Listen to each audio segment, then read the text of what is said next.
Let me start out by telling you a story about a friend of mine. This is a guy that I met about 5 years ago, and I would consider him a good friend now. His name is Ben. Some of you in the room may have met him. He travels extensively and speaks now. Ben grew up in Canada. He was a really talented rugby player, and as he was approaching the end of his high school career, Ben was planning to go to college and play rugby. He had a full scholarship, and he was also on the U19 Canadian team and was going to be playing in the World Cup the summer after his high school year. So he graduated, and as he went into that summer, he started thinking about that World Cup in which he would be playing rugby a lot, and started picturing himself in it. And long story short, started developing some serious anxiety problems, and found himself, after a while, not only dealing with anxiety, but the depression that sometimes comes alongside anxiety. And he found himself stuck in his parents' basement, quite frankly, afraid to leave his parents' basement. He ended up losing his scholarship to the university that he was going to. He ended up not going to school. He lost his position on the rugby team and did not play in the World Cup, and found himself, again, literally living out of his parents' basement. He was in a bad place. Eventually, some friends encouraged him to get back out and start coming back out and getting a little more engaged. He did that. He started putting his foot out there a little bit, found some encouragement, found that he could do that. One of the things that he decided was he was only going to spend his time with people that built him up and encouraged him. Another thing that he did is he started sharing with people the mental health challenges that he was going through, and found that surprisingly lightened his burden. In the end, three of the guys that he started hanging out with, the three of them decided that they wanted to make a movie, okay? So it was Ben and these three buddies. They decided they want to make a movie. They weren't sure what they wanted to do it about. One of the guys came home from college one day and said that they had to read a poem in school that day, and this inspired what he thought should be the movie that they make. And I'm going to read the poem to you. The poem says, "But often in the world's most crowded streets, but often in the din of strife, there rises an unspeakable desire after the knowledge of our buried life, a thirst to spend our fire and restless force in tracking out our true original course." And what this poem is about is, in the midst of all the busyness, figuring out who is the true you and trying to unbury that true you and live that life out. So what these guys decided to do is they're going to make a movie, and they wanted it to be about their bucket list. Okay, so these are 19 and 20-year-old kids. They sat down and they thought, okay, if I'm on my deathbed, what do I want to have accomplished? And they wrote down 100 things that they wanted to have accomplished by the time they died. They worked, they saved up some money, they bought a bus, and for the summer they traveled around trying to cross off the 100 things on their bucket list. And it went surprisingly well. People heard about it, they got media attention, and they started crossing things off their bucket list. There was some funny ones, some ones that would probably be on yours. Some that come to mind was being a knight for a day. One of them dressed up as a knight for a day. Giving a toast at a wedding, riding a bull. These were all some of the things they did. The other thing that they did was for everything that they crossed off on their list, they helped somebody else cross off a bucket list item. So they gave back, and the stories around that are really compelling. Well, their first year went great. It's been 10 years since. This continued to go on. They have crossed off, it's 96, 97, something like that, of the items on their bucket list. They have done things like play basketball with Obama at the White House. They have had a beer with Prince Harry. They have opened the 6 o'clock news, interviewed Oprah on TV, a whole bunch of really, really interesting things. and it still goes on today. My friend Ben will be traveling to space next year, which was one of the items on his bucket list. And it's really an amazing story of how they were able to define what they wanted to do, and they went out and they did it, and they helped other people do it as well. So why do I share that with you? When PJ asked me to come and speak with you all about 6 months ago, I said, what do people talk about when they come here? And he said, think back 15 or 20 years, and what do you wish somebody would have told you 15 or 20 years ago? And I thought, man, that's a great way to think of it. Really quickly about me, this does play into it. So I spent a lot of time in the corporate world leading sales and business development teams for a large technology organization. Now today, I work with successful executives and leaders like many of you in the room. I work with them in helping them, develop strategy, execute on that strategy, lead people, lead organizations. And as you can imagine, as part of that, there's a whole bunch of things that come to mind that I think would be really compelling to share with people in this room. But I kept coming back to, what do I wish somebody would have told me 15 or 20 years ago? And that really stuck in my head. And Ben's story kept coming back. This whole concept of figuring out what's the buried me, what's the me that I really want to be, and how do I be intentional with figuring that out and taking action on it. So my goals today, guys, are two. I hope to give you some inspiration to create your own bucket list, or to think about what you want to do and who you want to be. That's the first thing. And then the second thing is, I just want to give you a couple of simple tools that you can walk out of here today and start executing on that. So those are our goals. Inspire you to create a bucket list, not only what you want to do, which is normally what we think of with a bucket list, right? What you want to do or what you want to accomplish. And when I talk about a bucket list, I don't mean some hedonistic thing, right? I mean, obviously you guys understand that's not my point. It's about who you want to be also, and provide some tools to start acting on it. So I'd like you guys to take 30 seconds, just in your head. What is one bucket list item you can think of that you would want to do or accomplish? You don't have to write it down, just think quietly for a minute. You get to your deathbed, you're laying there, hopefully it's a long ways off, and it's one thing you want to do or accomplish.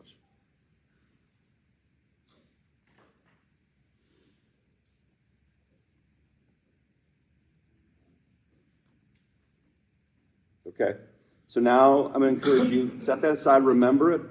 What is one thing that when you get to your deathbed you want to be? And the idea here is Stephen Covey, right? You get to your funeral. What do you want people to say about you, right? So take just a second. Think of maybe what an adjective or a verb or a word is that you would hope people would use to describe the life you lived.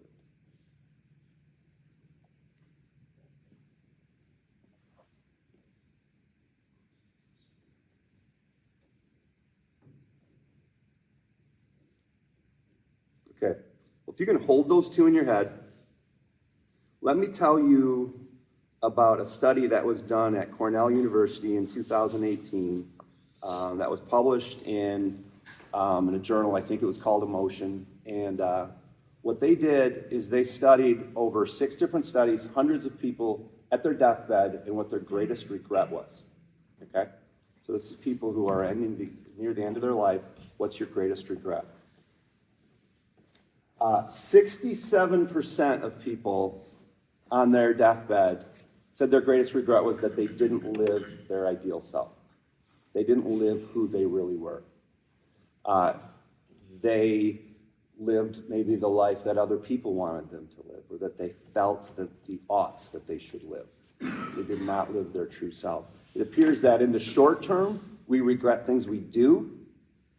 In the long term, we regret things we don't do. And so I thought this was just a shocking stat. I mean, if you use this, right? Let's cut the room right here. let's just say right here, okay? This group here gets to their deathbed and feels like they were their true selves. The rest of you, you get to the end and you don't feel like you lived your true self. That's kind of that's a sad thing to think about from my perspective. And I think it's preventable. I think there's something we can work on here. And that's kind of what I want us to talk about, okay? So 67% say I regret not living my ideal self. Now, there's obviously some challenges to executing on this. There's some challenges to figuring out your true self. I want to walk through those so that we know who the enemy is and we know how to attack it. The first is comparison. Teddy Roosevelt, I think it's Teddy Roosevelt, said comparison is the thief of joy. And I know Mark Twain said comparison is the death of joy. I doubt I'm going to be quoted quite as often, but I'm going to use the phrase that comparison is the death of becoming our true self. Because, and you guys know this, right? We are so focused on what other people think of us. We are bombarded with social media. We are bombarded with advertising. We're trying to keep up with the Joneses. And we very, very, very rarely actually stop to think about what we want, right? I bet if I polled this room and said, when was the last time you stopped and really thought about who you want to be or what you want to accomplish, I bet it'd be pretty infrequent. I bet there would not be many of you.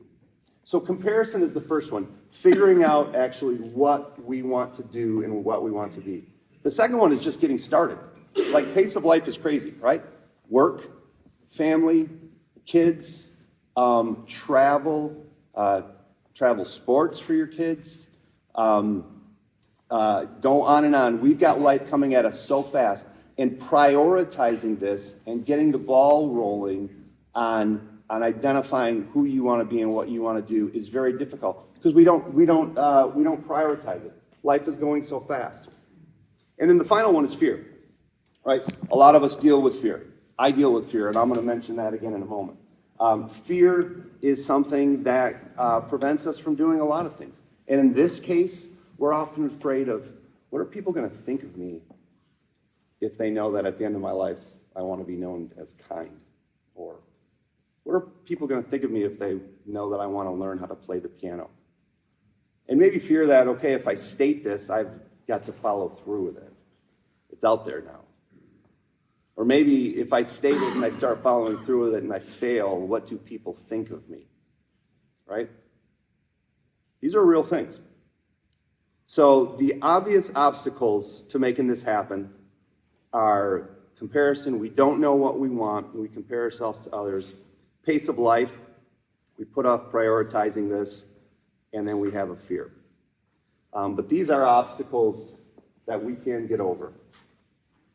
And I want to just give you a really, really, really super simple recipe to overcome these things, okay? This is super easy, and I so hope that many of you leave the room and do something with this. The first thing is set aside time to consider what you want to do and who you want to be, okay? One of the things I work with a lot of executives on is time management. Let me tell you, you own your calendar. It may not seem like that a lot, but I would encourage you, walking out of here, put some time on your calendar.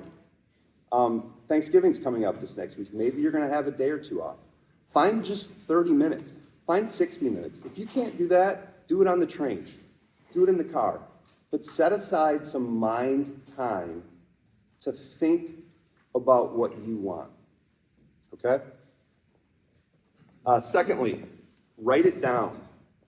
The odds of you accomplishing a goal are 40% higher if you simply write the goal down. So, I mean, we're going to have pens and paper here for after for the questions, for the discussion time. If you write down a goal, stats show that you're 40% more likely to achieve it. Write it down. Third, share it with someone. Tell somebody about it. Tell somebody about it. Share it with someone. And I would say go one step further and say when you share it with them, if I've got a goal and I tell Alex here, maybe I go one step further and I say, hey, Alex, would you mind holding me accountable? Or would you help me get it done? I may find that Alex has somebody in his network that can help me get it done. Alex is probably going to be flattered that I would come to him with something that's that important to me and ask him to participate in it. Share with somebody. They want to take part in life. Ask them to help you with it. And if you share it with somebody, you increase your odds to 77% based upon research that you're actually going to achieve your goal. You get 44%, you get 40% if you write it down, you get 77% if you actually share it with somebody. Pretty easy progress there. And then the final thing, just do one thing. Do one thing to get the ball rolling. Just one thing. I was talking with a CEO about this last week, or a couple weeks ago, and one of the things on his bucket list is he wants to get his pilot's license. He started it 20 years ago. That's a bucket list item for him. He wants his pilot's license, and he wants to fly his family to Alaska for a family vacation like his dad did for him when he was young. And we talked about it, and he figured out one thing he could do. He was going to go home, and he was going to pull all his transcripts out of his files, and he was going to figure out how much he needed to do yet. And he was just going to go on the website and start the ball rolling. Pretty easy. Go home, pull the stuff out, go on the website. Do one thing. If you want to go ski in the Alps, send an email to your friends and say, does anybody else want to go? See where it goes. If you want to be a better listener, which is something I hear from a lot of people, write a little sticky note to yourself. It takes like 5 seconds and stick it on your computer. Do one thing to get the ball rolling. Motion creates emotion. Action creates energy. Taking that one step is going to create momentum that's going to serve you well. So those are the 4 simple steps that I wanted to share before we move on here. I hope you internalize these. Take some time.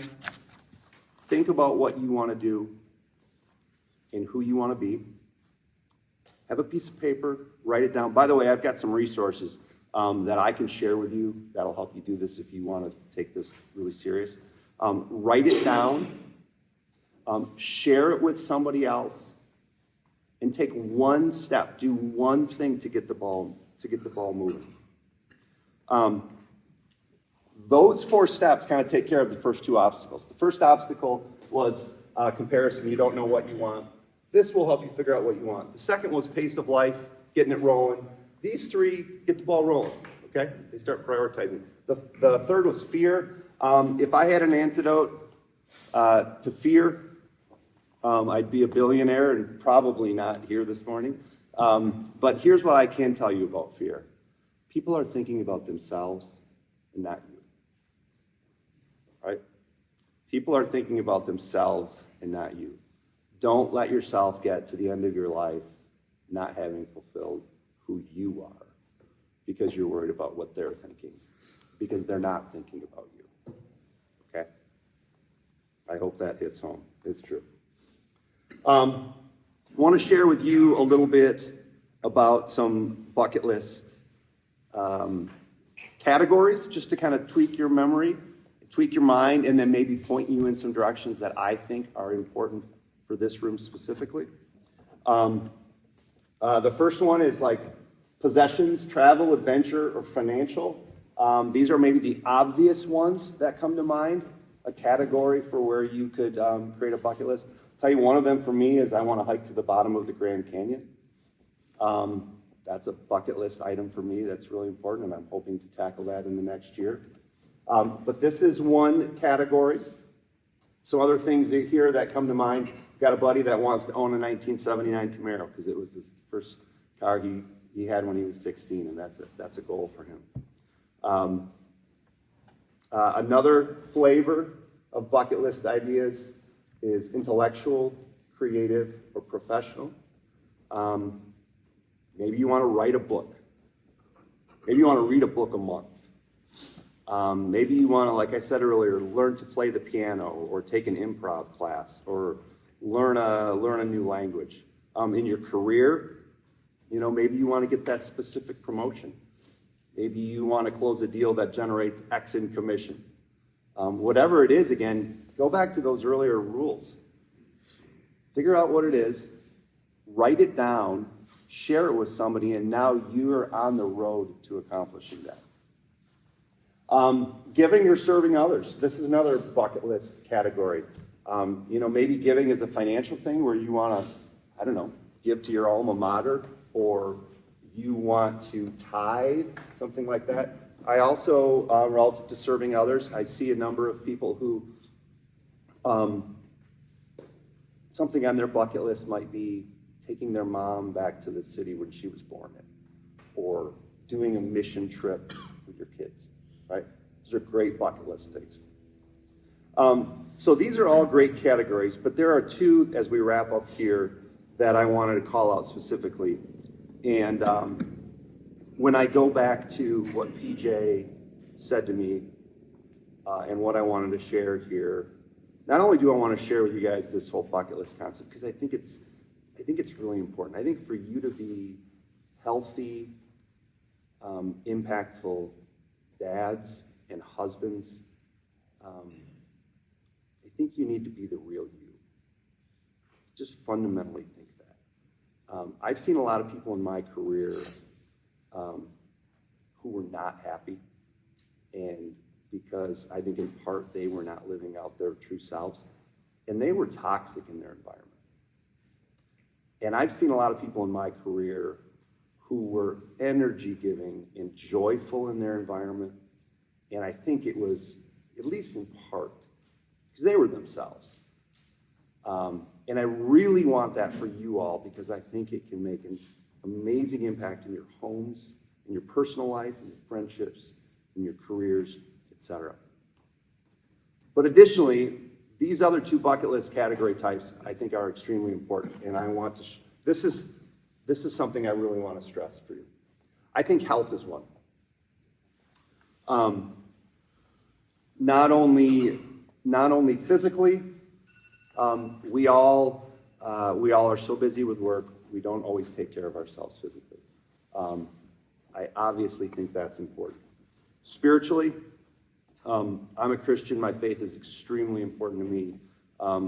When I do my devotions, I have good days. When I don't do my devotions, I feel like it comes off the rails really, really quick. So I would encourage you to invest in your spiritual life and have some goals there. But the one I really kind of want to stress here this morning is mental health. Mental health is epidemic in our country. I'm going to just read some stats here that I heard from a minister in my church last week.